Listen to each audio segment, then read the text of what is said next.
Jeff Stevens here with WB Tool News, and today we're going to take a look at the Snickers all-around work jacket. Haven't heard of Snickers?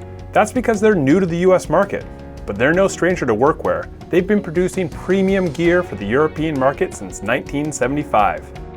Let me walk you through a few of my favorite features from this jacket. The fleece-lined collar is super warm and keeps the chill off your neck. The elastic cuffs have a built-in thumb hole. This keeps your hands warm, but your fingers free to work. This is a great medium weight jacket. I've been wearing it in temperatures from about 30 degrees up to about 50, and it's super comfortable. The elbows are reinforced with Cordura, making them super durable. The tail of the jacket is a little bit longer than the front. This keeps your back covered if you're bending down to pick something up. So I've been wearing the Snickers all-around work jacket for about a month now, and I must say I love it. It's nice and warm, it's got a great pocket layout, a great fit, and the collar is fantastic. So if you're looking for a new work jacket, check this one out, and I promise it will not disappoint.